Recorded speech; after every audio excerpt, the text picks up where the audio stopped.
96.3 RPK FM Jakarta. Baik, Sobat RPK, kita lanjutkan kembali ya kebersamaan kita di Obsesi Obrolan Saya dan Berisi. Dan setiap hari Rabu tentunya di putaran yang terakhir ada program Chit Chat Cu, kerjasama kami bersama Like Lingkar Inspirasi Keluarga Edukatif. Julia masih hadir bersama Bro Daniel di meja operator. Dan kita ketemu lagi nih bersama narasumber yang manisnya nggak habis-habis ya, Mbak Nana Patmo. Manis gula Jowo. Selamat pagi Mbak Nana. Sehat selalu, kabar baik ya? Pagi, nggak terlalu baik. Nggak terlalu baik. Kenapa tuh? Diarenya encer. Takut ngobrol.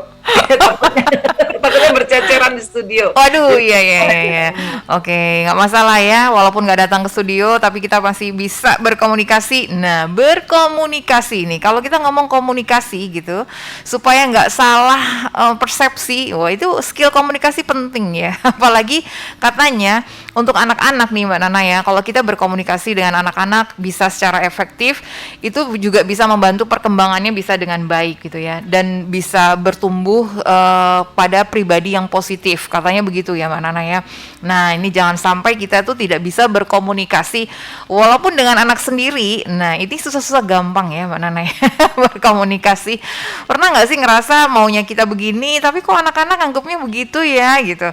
Pernah juga ada satu masa Mama nggak begitu loh maksudnya, kok kamu nerimanya begitu ya? Wah ini jangan-jangan ada yang salah nih dengan komunikasi yang kita bangun gitu kan. Nah itu yang akan kita angkat nih, kita akan bicarakan selama 1 jam ke depan ya Mbak Nana ya. Berkomunikasi secara efektif dengan anak-anak. Kalau misalnya ada di antara sahabat RPK yang juga mungkin saja mempunyai pengalaman, entah itu success story ya, boleh berbagi atau mungkin mau bertanya terkait dengan hal-hal ini juga, silakan ya. 0815 1800 444 bisa digunakan atau telepon langsung boleh di 8444. Oke Mbak Nana, berkomunikasi secara efektif. Tapi tentu ini kalau untuk anak-anak dengan usia-usia yang berbeda itu beda-beda dong ya cara komunikasinya. Tapi yang perlu diketahui apa dulu nih Mbak Nana? Jadi sebenarnya gini, cara berkomunikasi itu adalah yang berbeda-beda, cuma pemilihan diksi atau kata-kata yang berbeda. Kalau anak kecil nggak mungkin lah ya kita bahasa anak kecil kita bilang ya kamu perhatikan diksi. Kalau kamu orang tuh yang nggak ngerti diksi apaan sih gitu kan? Ya kita bilang omongannya dong, kata-katanya dong ya. Jadi yang berbeda tuh cuma pemilihan katanya, lalu kemudian pesan-pesannya tuh nggak panjang, nggak kompleks gitu, tapi satu-satu gitu ya. Kalau kita bicara sama anak kecil kan nggak mungkin kita bilang gini, nanti setelah mandi terus gosok gigi lalu kamu bikinin PR, lalu kemudian habis bikin PR habis itu dia lupa gitu kan, apalagi tadi kan. Tapi kan kita mandi dulu, gitu, mama tunggu. Habis selesai terus saya bilang sekarang pilihannya setelah mandi adalah bikin PR atau nonton TV dulu. Kalau nonton TV nanti kamu nggak usah bikin PR, atau kalau ini jamnya berapa, nah jadi anak ngerti. Jadi 1 poin per 1 poin iya. Tapi sebetulnya ada 5 kiat yang bisa dipakai untuk komunikasi dengan siapapun. Gitu. Nah itu kita juga bicara soal itu gitu. Oke, kiat-kiatnya nih ya. Bisa dipakai untuk siapapun, hanya pemilihan kata-katanya aja yang berbeda gitu ya Mbak Nana ya. Atau mungkin kalau untuk anak-anak yang lebih kecil mungkin akan sering terjadi pengulangan ya, karena mungkin masih belum, memorinya belum ini ya Mbak Nana ya. Jadi wajar gitu ya kalau kita harus menyebutkannya berkali-kali. Oke, apa saja sih yang perlu diketahui oleh orang tua ini untuk berkomunikasi? Pertama-tama oleh kita juga sebagai individu dewasa kepada pasangan ya. Jadi setiap kali kita mau komunikasi, kita memang harus perhatiin konteksnya. Jadi kita memang harus menjadi seorang pembaca suasana gitu loh Mbak. Jadi kita sebelum ngomong, kita lihat dulu nih suami kita lagi sibuk apa enggak nih, gitu kan? Occupied nggak kepalanya dengan koran atau dengan apa? Jadi soalnya kadang-kadang kan seorang istri suka ngomong gini, suami saya tuh kalau diajak ngomong nggak dengerin. Iya karena mungkin kamu ngomongnya ketika suamimu lagi occupied. Jadi lihat dulu konteksnya. Anaknya lagi, kita mau ngomong sama anak tapi anaknya lagi occupied. Nah kalau udah gitu kan kita tapping dulu bahunya. Mama mau ngomong sebentar, gitu. Nanggung.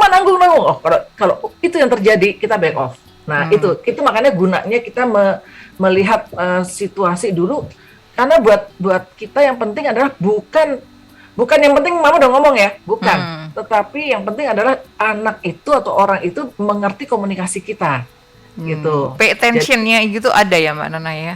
Ada. Jadi dulu karena begini, saya tuh dulu punya temen kantor yang senengnya itu pokoknya dikit-dikit semua didelegasiin. Pokoknya jangan ada di meja gue. Gitu. Semua diomongin. Nah, diomonginnya tuh tidak milih-milih kita tuh lagi ngapain. Saya lagi nelpon klien, nanti dia bilang, "Nah, pokoknya habis ini keluar rapat ya gini." Aku kan cuma aku ngeliatin doang, terus aku bilang kuping gue tunggu gitu. Nah, habis itu aku tetap telepon kan. Habis itu aku nanya lagi, tadi lu ngomong apa? Gue lagi telepon. Gitu. Sebenarnya penting kan gue udah ngomong. Gue bilang, ya nggak bisa dong. Lu tujuan lo komunikasi apa? Supaya gue ngerti kan? Atau tujuan lo komunikasi supaya lo asal ngomong aja? Nah di situ tuh sebetulnya aku mulai belajar. Oh iya benar juga ya, nggak bisa kita ngomong asal. Pokoknya mama udah ngasih nasihat lo. Nggak bisa ya. Kita harus memastikan bahwa omongan kita tersampaikan itu satu didengar dan dia paham. Makanya kita balik ngulang. Tadi mama ngomong apa? Nah, karena kecil gitu. Coba tadi mama ngomong apa? Gitu. Nah, bahkan ke pembantu pun aku suka begitu. Aku ulang lagi gimana tadi gitu. Penangkapannya bisa berbeda itu. Itu pertama, jadi kita cek konteksnya, cek emosi mereka, cek keadaan mereka, lalu kemudian yang kedua itu kita cek emosi kita. Kalau kita lagi kesel, aku memilih untuk nggak bicara. Karena pasti nanti belibet ngomongnya. Tapi sebentar nih Mbak Nana, orang kan beda-beda. Saya punya teman ya, kalau dia lagi kesel itu bisa ngomong. Jadi itu keluar kalimat-kalimatnya itu kayak apa ya, cepet dan banyak gitu. Tapi kalau dia lagi nggak kesel, dia bingung, diem aja gitu. Jadi beda-beda kali ya sama orang. Jadi akhirnya dia bisa ngomong kalau lagi kesel, dan itu pasti muatannya udah ya sedikit banyak negatif lah ya, karena dia lagi kesel gitu. Tapi intinya dia tersampaikan apa yang dia mau sampaikan, tapi mungkin dengan nada yang tidak menyenangkan, mungkin begitu ya. Nah ini perlu bisa dilatih sih sebenarnya. Itu sebetulnya mungkin bukan komunikasi, itu adalah karena gini, kalau yang disebut komunikasi adalah gue nyampein, lo paham, dan kita sama-sama ngerti ini masalahnya apa. Tapi kalau gue nyampein sepihak lo paham, lo tersinggung, lalu lo nggak mau melakukan itu karena lo tersinggung sama gue, ya juga gitu kan. Karena apa? Lo ngomong marah-marah sih nak, gitu kan misalnya gitu. Tapi kecuali kalau dia memang jadi memang ini perlu latihan. Ini punya masalah keberanian. Jadi dia nunggu sampai dia marah dulu baru dia keluar beraninya atau defensifnya gitu ya. Tapi intinya kalau udah marah, problemnya adalah muatannya gimana tuh, muatan kata-katanya nanti nyerang nggak gitu. Nyerang, lu nggak kerja sih, lu kan gue capek nih gini-gini. Nah akhirnya jadinya bentuknya defense, itu bukan komunikasi, itu bentuknya penyerangan. Bukan komunikasi, tapi sepihak aja untuk mencurahkan apa yang mungkin selama ini bikin dia kesel kali ya Mbak Nana ya. Nah ini mungkin perlu disadari juga, kadang nggak sadar, kan aku udah ngomong, aku udah mengkomunikasikan, tapi ternyata itu bukan komunikasi yang baik ya. Oke, nah bukan, karena ini banyak dilakukan oleh perempuan, dilakukan oleh perempuan terhadap suaminya atau pasangannya gitu ya. Dia bilang gini, masa nggak ngerti sih, udah muka gue udah nggak enak gitu kan. Jadi dia berharap orang mengerti. Nah ini makanya gini, kalau yang namanya mau komunikasi, kita bukan minta dimengerti, kita malah harus memastikan apa yang kita ingin sampaikan tuh dia nangkep gitu loh, orang itu nangkep. Itu makanya kenapa orang yang berkomunikasi itu benar-benar seperti koki. Dia itu harus merepresentasikan apa yang ingin dipersembahkan di piringnya, gitu loh. Jadi dia supaya orang tuh yang makan tuh nangkep bahwa ini loh masakan yang udah gue prepare sampai garnish aja gue pikirin. Nah, jadi gitu. Jadi bukan kayak orang buang kentut gitu ya, yang penting gue udah lega. Enggak, itu bukan komunikasi kalau iya. Gitu. Oke, nah ini perbedaannya nih ya, udah tahu ya bedanya ya. Kadang-kadang memang karena nggak paham dianggap sama, pokoknya yang penting ngomong itu dibilang komunikasi, padahal sebenarnya komunikasi yang efektif yang baik bukan seperti itu ya. Jadi ada tiktokan gitu ya Mbak Nana ya, dan bahasanya juga harus dipilih gitu ya supaya paham dan tidak menyakiti. Dan lihat situasi kata Mbak Nana tadi di awal ya. Dan sahabat RPK boleh berpartisipasi juga ya terkait dengan topik kita pagi hari ini tentang berkomunikasi secara efektif. Mbak Nana udah menyebutkan untuk ke anak, untuk ke pasangan tadi, untuk ke teman kerja juga ya. Dan sebelum dilanjut dengan tipsnya, baru 2 tadi yang keluar dari Mbak Nana ya, tipsnya masih ada 3 lagi. Tapi ada yang bertanya nih Mbak Nana dari 0821 08211364 sekian. Mbak Nana, anak aku akhirnya tahu bahwa ia hasil pemerkosaan bapaknya dan sempat ditinggalkan. Bagaimana membangun komunikasi dengan anakku yang benci orang tuanya? Daniel suaranya di mute ya, Mbak Nana mungkin bisa dinyalain ya. Oke. Benci sama orang tuanya dua-duanya, jadi bukan hanya benci pada ayahnya doang ya? Beliau menyebutnya ortunya sih. Berarti dua-duanya ya. Ya, nah ini kalau ini sih bentuknya sih sebetulnya bukan komunikasi lagi, tapi sudah merupakan sebuah, kalau menurut aku sih sudah membutuhkan konseling. Karena anak ini misalnya gini, dia udah tidak trust lah, tidak ada trust. Saya juga nggak tahu. Nah, intinya gini, sebuah komunikasi itu hanya bisa bagus dijalankan kalau kita ada trust, gitu, ada percaya. Misalnya kalau aku dan Mbak Julia hubungannya nggak bagus dan kita nggak trust gitu, aku nggak trust misalnya gitu, Mbak Julia mau cerita bahwa sebetulnya males ya. Aku akan Allah mama gitu kan. Jadi yang perlu diperhatikan juga adalah apakah selama ini hubungannya bagus. Gitu. Kalau hubungannya selama ini bagus, maka misalnya ya kita ambil asumsi hubungannya bagus selama ini, anak itu curhat tentang temen-temennya, terus kemudian cerita tentang kesehariannya, terus dia tidak ragu untuk bilang, "Ma, aku kan butuh tambahan ini, soalnya kan kemarin aku udah gini, aku kemarin ngutangin duitnya mama loh, gini, mama udah ngutang sama aku." Nah, misalnya anak itu dengan lugas dan mudah bicara seperti itu, dan sekarang ketika dia tahu bahwa dari orang lain taunya bahwa dia adalah hasil pemerkosaan dan ibunya diperkosa oleh seorang lelaki dan terpaksa menikahi lelaki itu, nah kita harus paham bahwa mungkin anak ini lagi marah, bukan lagi benci sama orang tua, lagi marah, dan dia perlu waktu untuk meregulasi dulu emosinya, karena dia bilang, kenapa mama gue nggak ngomong, dan dia mulai akan menyalah-nyalahkan ya. Tetapi kalau kita tahu bahwa hubungan kita baik, tunggu saja gitu. Kalau kita tahu hubungan kita baik, tunggu saja marahnya, sambil kita tetap bikin anak itu tahu bahwa mama ada di rumah ya, mama selalu ada. Kapanpun kamu pengen ngomong, misal kamu nggak bisa tidur, itu harus kita utarakan. Misalnya kamu nggak bisa tidur sampai jam 2 pagi pun, kamu ketok kamar mama pasti bangun, mama pasti akan dengerin kamu mau ngomong apa. Sekarang marah dulu nggak apa-apa, kamu mungkin perlu regulasi, perlu mama peluk, mau mama peluk, kita peluk ya, nggak mau, mama keluar ya dari sini. Misalnya, oke, mama keluar ya, tapi mama sebenarnya pingin bersama-sama menghadapi ini bersamamu. Kita pelukan gitu. Enggak, belum, tutup pintunya. Oke, diemin dulu. Nah, itu bentuk komunikasi. Sebenarnya kita ngerti bahwa tadi ya kita ngeliat bahwa ini konteksnya kayak gitu. Konteks. Tadi pertama-tama kita harus ngeliat konteks. Nah, konteksnya lagi tidak siap diajak ngomong. Oke. Nah, tapi kalau ternyata alternatif yang kedua bahwa selama ini kita memang cek-cekan sih, dia sibuk main game, saya juga sibuk kerja. Ya, komunikasi paling cuma udah makan, bikin PR. Mau makan apa? Mau pesen Gojek nih. Kalau cuma komunikasinya itu nggak pernah deep, nggak pernah dalam bicara tentang kehidupan, tentang cowok apa sih yang kamu suka, atau tentang cewek apa sih yang kayak apa sih yang sebenarnya suka, terus temenmu tuh gimana. Kalau belum pernah bicara tentang sesuatu yang deep dengan anak ini, berarti ini perlu bantuan profesional untuk menjadi penengah. Karena apa? Percuma kita yang ngomong karena koneksinya dari sejak awal tidak ada, gitu loh. Untuk urusan ngomongin cuma dibenci sama si gitu misalnya gitu, sekedar mengungkapkan rasa nggak senang sama temennya aja nggak disampaikan, apalagi urusan besar gitu. Oke, semoga membantu ya ibu atau bapak ini. Dan satu lagi Mbak Nana, anak saya maunya pamer dia hebat dan tidak mau mendengarkan masukan gitu katanya. Bagaimana berkomunikasi dengan anak seperti ini? Umur berapa? Nggak dijelasin sih Mbak. Nah, ini umur berapa? Makanya juga kita lihat konteks gitu ya. Kita lihat konteks dan memang kita perlu pengetahuan juga. Jadi kalau kita lihat anak kecil umur 2 tahun, 3 tahun, wah aku hebat, aku bisa belajar.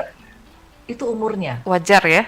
Kita lihat konteks, itu umurnya. Dan umurnya untuk membangun harga diri dan kedirian. Jadi pemahaman akan self ya, akan diri sendiri itu terbangun di situ. Jadi dulunya kan aku disuruh mama, aku disuapin mama, aku dicebokin mama, aku ditolong mama, aku digendong mama, semuanya kan gitu ya.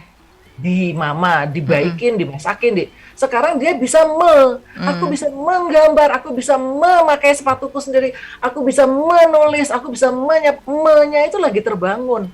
Di situ kita nggak bisa bilang, loh kalau kamu nyapu harus yang bersih, nggak bisa. Kita lihat konteksnya, umurnya tidak bisa untuk dapat masukan, karena yang diperlukan adalah dia di-encourage, bukan di-encourage. Wah, pinter, bersih. Bisa ya yang gede-gede itu misalnya sampah-sampah gede, atau kita sengaja bikin sampah besar, kepalan kertas, terus bisa ya disapu, hebat. Rayakan dulu itu satu, hebatnya, rayakan. Nanti kita bilang besok bantu nyapu lagi ya. Nah besok kita bikin sampahnya lebih kecil. Kemarin kan gede sampahnya, sekarang agak lebih kecil, bisa kan? Bisa. Jadi untuk anak-anak masih kecil wajar ya Mbak Nana ya. Nah, kalau misalnya ini teenagers atau mereka yang mungkin udah usia menjelang dewasa nih, 20-an mungkin gitu ya, atau bahkan sudah dewasa sekalipun gitu, kemudian case-nya sama nih. Oh ya, kita masih bersama-sama lagi membahas satu topik tentang komunikasi ya, Sobat RPK. Komunikasi secara efektif baik itu kepada anak-anak, pasangan, dan rekan-rekan kerja juga ya. Mungkin teman-teman kita di lingkungan kita, komunitas kita, ternyata itu butuh skill juga ya. Tadi Mbak Nana mengatakan yang pertama kita harus lihat dulu situasinya, konteksnya juga beda-beda ya. Anak kecil, kemudian kata kalimatnya yang dipilih juga berbeda tentunya dengan anak teenagers ataupun yang udah dewasa. Ini ada masukan juga, ada pertanyaan juga maksudnya dari 0857119 sekian yang tadi itu. Anak saya tuh maunya pamer, dia hebat, nggak mau denger masukan. Gimana caranya berkomunikasi dengan anak-anak seperti ini? Mbak Nana menjelaskan kalau untuk anak-anak balita wajar ya seperti itu, karena bangga gitu ya Mbak Nana ya, dari yang semula disuapin, apa-apain, pokoknya sekarang melakukannya sendiri gitu. Wajar ya, nggak apa-apa ya. Nggak apa-apa, tapi kalau misalnya kita khawatir nanti dia jadi sombong, iya. Kalau kita takut dia jadi sombong, seolah-olah merasa bahwa dia doang yang di dunia ini, kita mulai bisa masukkan, masukkan bukan untuk membandingkan, tapi menyamakan. Jadi misalnya, oh kakak bagus ya, kakak pinter bisa melakukan itu. Iya, itu kemarin Fadli yang misalnya anak tetangga juga seperti kakak loh, pinter juga. Fadli itu seumuran sama kakak, pinter juga tuh. Jadi kelihatannya memang ada orang-orang pinter nih, kakak dan Fadli. Terus nanti dia bilang, Tania juga pinter. Nah di situ biasanya makanya anak tuh meniru kita. Kalau kita biasa memuji orang, tidak mencerca, nanti anak juga bisa ngelihat, oh yang harus dilihat itu adalah yang bagusnya. Jadi anak kan nggak ngerti ya, dia lahir ke dunia ceprol itu kan tanpa pengalaman, tanpa apapun. Jadi dia melihat kalau ibunya dikit-dikit ngomong, tapi kan itu murah, beli di pasar. Nah, dia ngikut, nanti dia lihat, yang dilihat adalah jeleknya. Jadi itu kan. Jadi pemilihan kata-kata harus hati-hati ya Mbak Nana ya. Kan ada orang tua yang begini nih, aduh anakku tuh emang kamu tuh yang paling deh, nggak ada yang lain, cuman kamu aja nih. Maksudnya ingin menambah kepercayaan diri, tapi bisa berakibat fatal ya ternyata ya. Itu bukan menambah kepercayaan diri, tapi itu menambah rasa sombong. Beda loh, rasa percaya diri itu tidak pernah sombong. Maksudnya rasa percaya diri itu adalah dirinya bagus, tapi dia tidak pernah melihat bahwa dirinya adalah satu-satunya yang terbaik. Itu lain ya. Jadi kalau dia tahu bahwa saya memang misalnya kayak puzzle. Setiap pasar kan kepingnya beda-beda dan gambarnya beda. Nah, kalau kita tahu bahwa saya adalah keping yang tonjolannya ada 4, legokannya ada 3, dan gambarnya kelihatannya ada bulu dan daun gitu ya. Ya itu adalah aku. Nah, dia menyadari bahwa pasar yang lain bentuknya mungkin tonjolannya lebih banyak, tetapi ukurannya sebenarnya sama, cuma beda-beda bengkok-bengkokannya. Tapi di situ gambarnya adalah matahari, ada serpihan matahari.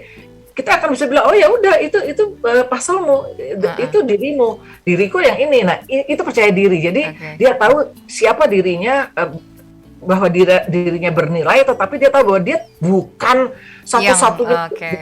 Nah, itu yang kita perlu tanamkan ke anak ya, gitu. Nah, untuk yang teenagers atau yang dewasa, kalau misalnya mau pamer hebat dan nggak mau dengar masukan tuh gimana Mbak Nana? Cara berkomunikasinya? Jadi sebetulnya gini, semua problem yang dialami oleh seorang anak yang sudah gede, misalnya remaja atau bahkan sudah dewasa, itu semua problemnya bermula dari masa kecil. Jadi dulu masa kecilnya pasti udah rusak nih. Maksudnya rusak tuh udah, iya kamu emang hebat, mana nggak ada, cuma kamu anak ayah, anak orang yang lain kecil. Nah, anak itu kalau udah dibiasakan gitu, makanya saya cuma mikir, ini adalah sebuah kerusakan yang sudah dilakukan selama belasan tahun sampai anak itu umur berapa sekarang? 17, 15, 16 kan sudah belasan tahun. Kalau untuk mau diperbaiki maka perlu waktu juga. Kita bukan anak-anak kita atau kita tuh bukan sepeda motor gitu ya yang kalau udah rusak kita masukin ke bengkel 2 hari kelar gitu. Jadi again kembali kita punya 2 pilihan. Kita bangun anak kita dengan coba pergi ke konselor, ke psikolog untuk membenahi lagi. Jadi untuk menata lagi apa yang selama ini sudah keliru disusun gitu ya. Itu satu pilihannya. Jadi pergi ke psikolog jangan nunggu sudah depresi, jangan nunggu sudah gila. Justru sebelum kita makin rusak atau makin gak keruan nih bentukan kepribadiannya atau konsep dirinya, pergilah ke psikolog, kita menata lagi dan bilang, saya mau menata lagi, saya kok jadi orang yang gak pede atau kok saya orangnya bawaannya boasting ya, boasting tuh kayak ngomongnya ngegede gitu. Nah itu diberesin lagi. Atau 2 pilihannya, ya kita biarkan kehidupan akan namparin anak kita. Ketika suatu hari dia bilangin, emang cuma lo doang yang sukses nak? Ada tuh, si Susi juga lebih sukses daripada lo. Nah kita tunggu anak kita digituin orang, baru dia melek. Nah cuma 2 sih pilihannya, beresin lagi dengan bantuan profesional atau ya kita biarkan kehidupan yang kejeduk jeduk-jedukin dia. Karena itu udah kesalahan ya, makanya saya bilang sama mahasiswa saya, bahwa setelah kamu dewasa dan kamu melihat bahwa kok bentukan dirimu nggak asik ya, kamu jadi nggak percaya diri misalnya, atau kamu jadi banyak trauma, atau kamu jadi kayaknya gampang dendam, kamu tahu something is wrong with you, maka, nah saya bilang direnovasi lagi dirimu gitu. Bukan cuma rumah yang bisa direnovasi, tapi diri kita bisa direnovasi. Karena apa? Kita bisa dapat warisan rumah dari orang tua. Misalnya warisan rumahnya kuno gitu kan, nggak bagus, terus kita bilang, wah kan kita nggak mungkin nolak, nggak mau mah kalau rumahnya zaman Belanda, ya terima aja. Nanti kalau kamu nggak suka, kamu renovasi. Nah sama kan, diri kita seperti ini kan juga warisan dari didikan orang tua, dari cara mereka yang berpikir yang keliru mungkin, dari mereka sendiri juga punya trauma mungkin. Contoh nih, aku adalah orang yang tadinya benci banget sama kucing, hanya gara-gara ibuku benci sama kucing. Iya ya. Jadi tapi suatu hari aku mikir, kenapa gue benci sama kucing ya? Emang gue pernah punya trauma?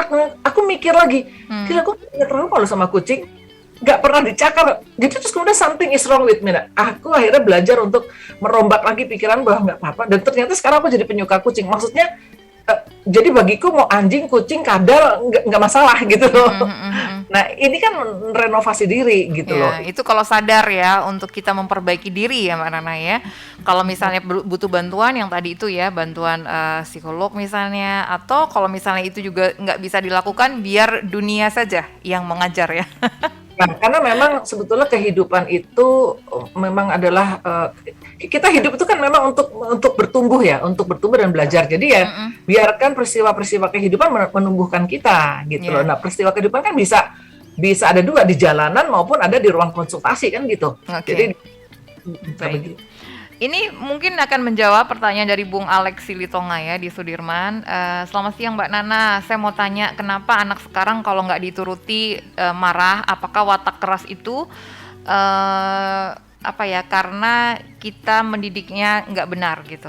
Ponakan saya umur 10 tahun tapi sifatnya keras. Oke, jadi gini, semua anak punya bawaan masing-masing ya. Ada anak yang memang lebih mudah untuk kooperatif, ada yang lebih keras memang. Tetapi seseorang yang kalau sampai tumbuh karakternya menjadi, kalau nggak diturutin jadi marah, ini jelas salah parentingnya. Kenapa? Karena orang tuanya lemah. Nah, orang tua yang kuat itu bukan berarti orang tua yang galak terus nampar-namparin. Enggak. Kalau saya, misalnya gini ya, ini contoh. Anak saya juga adalah orang yang keras. Gitu. Memang karakter keras, sudah Taurus, numerologinya emperor lagi ya, raja gitu ya. Nah, karena saya tahu bahwa dia itu keras, maka saya mencari kan apa yang membuat dia akan nurut gitu ya. Nurut itu maksudnya mempertimbangkan omongan saya sebagai ibunya. Itu apa? Ternyata harus pakai logika gitu. Harus pakai logika. Jadi ketika dia kecil pun, ketika dia bilang ini pahit, nggak mau minum obat, pahit, so, aku tinggal bilang oke, kamu sakit rasanya nggak enak kan? Nggak enak kan sekarang nih kan, kamu rewel, kamu tidur nggak enak, apa segala nggak enak kan gitu ya. Kalau kamu nggak minum obat, kamu akan sembuhnya 7 hari. Jadi kamu akan mengalami rasa sakit begini 7 hari. Tapi kalau minum obat, pahitnya cuma sedetik, tapi nanti kamu sakitnya cuma 2 hari. Pilih yang mana? Anak umur 2 tahun aku gituin. Kira kok dia? Nah, jadi kita nggak usah pakai marah-marah, ini harus main, nggak usah. Karena anak itu rasional. Dan aku rasa semua anak mau keras maupun enggak, itu semuanya rasional. Gitu. Jadi akhirnya ya aku biarkan dia nggak mau minum kan, dia keras kepala, nggak mau minum loh mbak, beneran ya. Aku bilang ya udah, terus ketika itu terus aku bilang sakit kan, padahal ada obatnya loh, gitu, udah ke dokter loh, gitu. Terus dia tidur ke salah nggak enak kan tidurnya kan, badannya pegel semua kan, sakit semua kan, iya karena nggak minum obat. Nah udah aku tinggal aja. Terus ini makan, wah nggak enak ya, kayak udah. Oh, jadi nggak perlu dipaksa dicekokin gitu? Nah, karena ada anak yang mati pelan-pelan gara-gara nggak minum obat, nggak ada, Mbak. Jadi tenang aja gitu. Jadi dia akan belajar. Tapi kan kita cek tiap 2 menit, 3 menit, kita persuasi dia. Sakit kan? Itu komunikasi, karena kita kan ngerti modelnya dia, gitu loh. Nah, jadi kenapa anak-anak sekarang kalau nggak diturutin, kalau nggak terus ngamuk? Kenapa? Karena gini, ketika anak nangis, ini tantrum ya, nangis, dia bilang nggak boleh. Wah, nangis semakin kencang. Volumenya 4. Kita bilang nggak boleh. Anaknya nanjak nih, volumenya 7. Wah, nangis gitu. Tetap nggak boleh. Begitu 12 volumenya, tetangga mulai nengok, ibu nggak enak. Udah nenek, dia biar diam. Nah, anak belajar. Ternyata besok gitu ya. Supaya gue dapat, gue teriak aja volumenya segini. Wah, ini memanipulasi orang tua nih anak-anak ya. Iya, dan orang tua lemah yang bisa dimanipulasi, makanya menjadi orang tua yang firm itu kuat. Itu adalah gini, kalau mama udah bilang enggak, lu boleh nangis 3 minggu sampai suara lu hilang, nangislah, tapi tetap enggak. Nah, kita nggak melakukan kekerasan, saya nggak nampar, saya nggak bentak, saya nggak ngatain kata-kata apa sih ini anak nih cengeng, enggak. Jadi tidak ada kata-kata kasar, tidak ada intonasi keras, tidak ada fisik. Tapi kita bilang bahwa sekalinya enggak. Nah ini ya sahabat RPK yang mau jawab ya Bung Alex ya tadi ya. Dan ini parenting tuh emang harus benar-benar dilakukan dari sejak anak-anak kecil ya Mbak Nana ya. Dan anak-anak tuh bisa belajar dari kita ya. Kalau kita nggak teguh gitu terhadap pendirian bisa digunakan juga ya untuk ya itu tadi gitu ya. Bisa nih orang tua nih bisa ngebaca juga. Makanya gini, kalau mama nggak boleh aku ke papa aja. Udah itu. Jadi anak tuh pintar sebetulnya. Makanya kalau orang tua tuh tidak kompak, tidak kuat, ditembus sudah. Mereka pintar gitu loh. Orang tua harus kompak dan satu suara ya Mbak Nana ya. Oke. Terus tadi itu baru 2 loh tipsnya Mbak Nana. Ya kan, jadi pertama kita cek konteks ya, kita cek ombak, keadaannya kayak gimana gitu kan ya. Lalu kemudian kita cek emosi kita. Kalau lagi emosinya nggak bagus, nanti kita pasti akan mengeluarkan, tanpa sadar akan mengeluarkan kata gini, bukannya mau udah bolak-balik bilang, kesel deh. Nah gitu ya. Tapi kalau kita emosinya lagi beres, nah, seperti itu. Terus kemudian yang ketiga adalah cek dulu pesanmu apa, pesanku yang mau ku sampaikan apa. Kalau pesanku cuma sebuah brief itu bisa diungkapkan secara langsung, secara sambil lalu, misalnya sambil saya pergi ke mobil, mau berangkat nih ke kantor gitu, saya cuma bilang jangan lupa makan ya, gitu. Mama udah siapin tuh, ada di kulkas, bisa. Karena jenis pesannya apa dulu. Tetapi kalau kita melihat bahwa anak kita kemarin mukul anak tetangga dan ini adalah perilaku yang tidak bisa diterima, tapi pemukulannya udah terlanjur terjadi, kita nggak lihat, yang lihat membantu.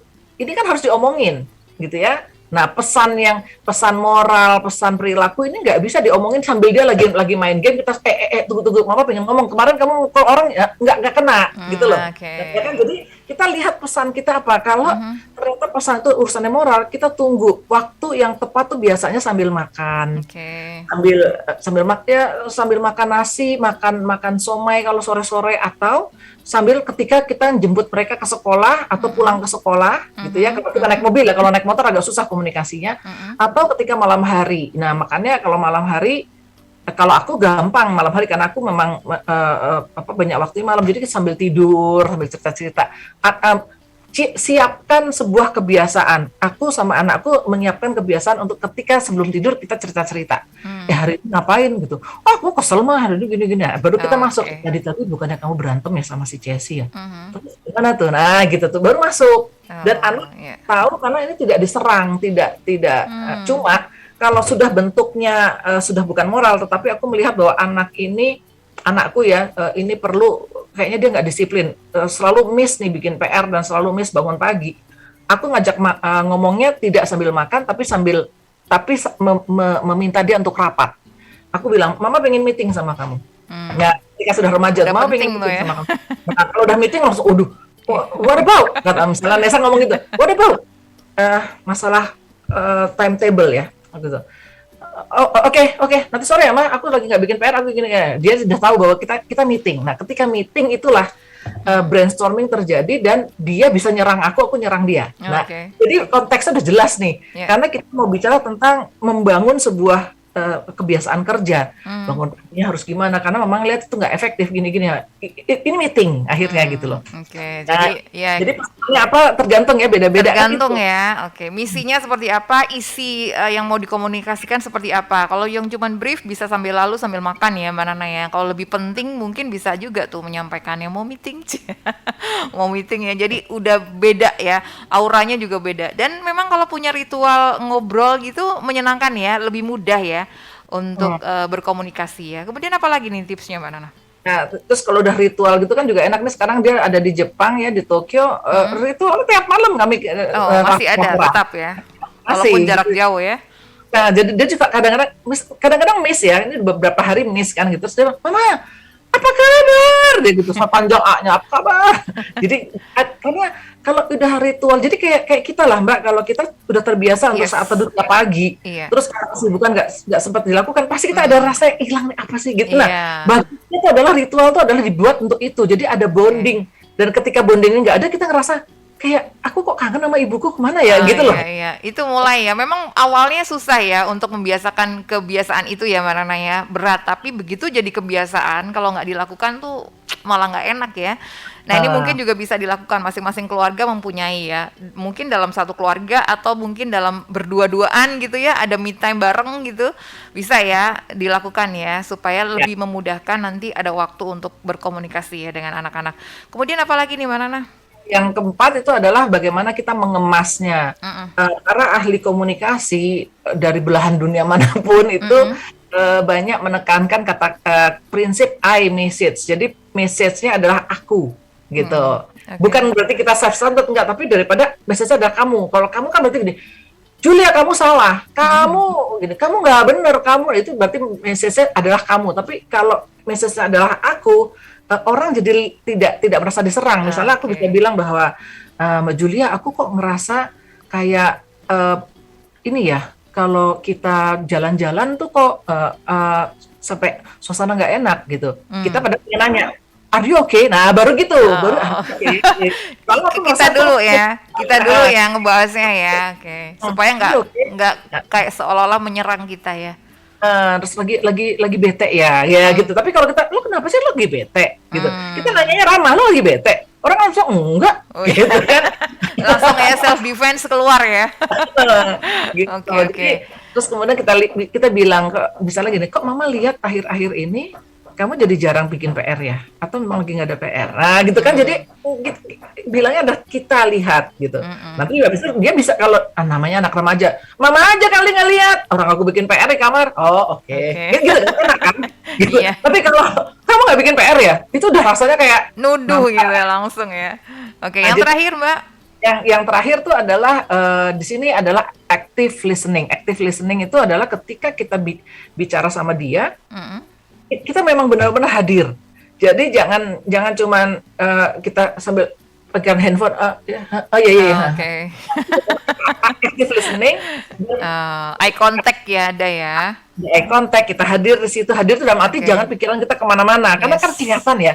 Kalau kita lagi ngomong terus mata kita lagi agak nerawang tuh. Jadi kita hadir gitu. Nah di situ tuh baru engagement-nya ada apa? Ada hubungan dengan dia gitu loh. Bisa ya dibangun keterikatan, dan itu lebih memudahkan ya, karena merasa respect lah ya satu sama lain gitu ya, jadi mudah untuk berkomunikasi daripada katanya mau ngomong tapi kok main gadget mulu. Kalau dalam active listening itu pasti ada nanya-nanya gini, oh ya, terus kita nanya lagi, clarifying, kita melakukan gini, gimana tadi kamu bilangnya kamu sama Dodi main motor cross terus gitu, bukan Ma? Gitu loh, bukan. Aku kan nggak punya motor, Mama kan tahu. Dodi main motocross, aku datang. Oh, gitu. Nah, jadi ada konfirmasi yang kita lakukan gitu loh.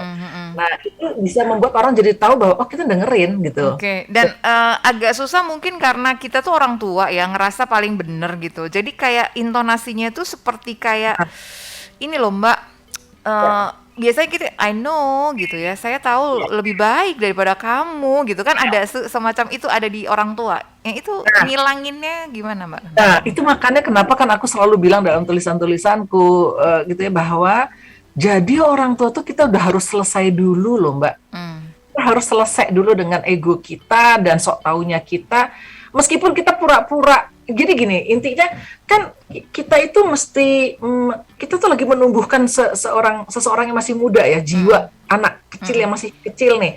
Karena kita lagi menumbuhkan dia, kita nggak bisa ya ketika dia umur 3 tahun dia bilang, "Ma, aku bisa dong gambar gunung." Terus saya bilang, "Mama juga bisa, lebih bagus tadi." Nggak gitu kan. Nah, iya.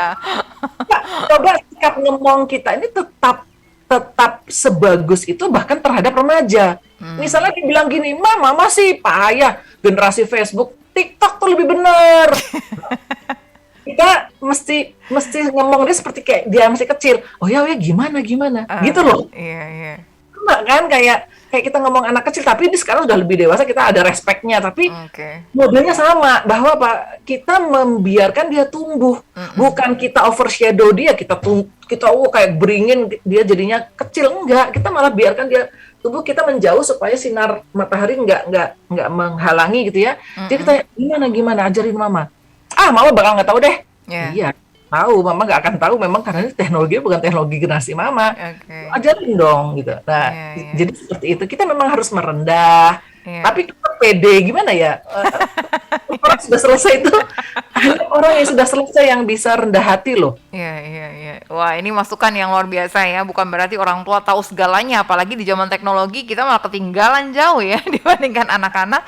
Dan pokoknya kita harus tahu gimana kita menempatkan diri gitu ya. Jangan sok tahu juga gitu. Ini sebenarnya masih banyak bahasannya ya Mbak Nana ya. Cuman sayang banget nih waktunya yang udah mepet banget. Ada beberapa pertanyaan juga yang maaf nggak bisa disampaikan ya karena keterbatasan waktu. Tapi mungkin 1 menit Mbak Nana ada yang mau disampaikan terkait dengan topik kita pagi ini tentang berkomunikasi secara efektif. Ya, sebetulnya berkomunikasi itu judulnya kan berkomunikasi, maka pastikan bahwa orang, jadi adalah tanggung jawab kita Mm-mm. untuk membuat orang itu mengerti apa yang kita omongin. Jadi kitalah yang menyesuaikan diri ke dia. Kitalah yang memilih-milih kata-kata. Kita ngomong sama tukang bangunan itu beda dengan kita ngomong sama direktur. Mhm. Sama anak kita beda dengan sama tukang sayur. Karena kita perlu menyampaikan apa yang, bahwa dia paham apa yang kita maksud. Itu tanggung jawab kita. Baik, ya. Nah, Kalau jadi kita tahu itu, pasti kita juga akan bisa menerapkannya dengan baik ya Mbak Nana ya. karena kan yang mau mengajukan komunikasi kan kita. Jadi Kita. kalau kita yang mau ngomong, kita harus make sure bahwa ini tersampaikan dengan baik, Yes. bukan hanya dikeluarkan dari mulut kita. Itu tersampaikan dengan baik, dia paham. Mm-mm. Nah, setelah dia paham, nanti terserah dia mau melakukannya atau tidak. Nah, itu kan Oke. itu sudah kehendak dia, tapi Iya. paham dulu dianya gitu loh. Yes, dan misi tersampaikan gitu. Terima kasih banyak Mbak Nana. Sampai ketemu lagi di lain kesempatan dengan topik yang lebih luar biasa ya. Ditunggu pastinya di kehadirannya setiap Rabu jam 10 ya. Sahabat RPK program Cicet Cu. Topik-topik terkait dengan parenting dan juga pengembangan diri juga ya. Sehat selalu Mbak Nana. Sampai ketemu Rabu depan ya. Bye-bye. Bye.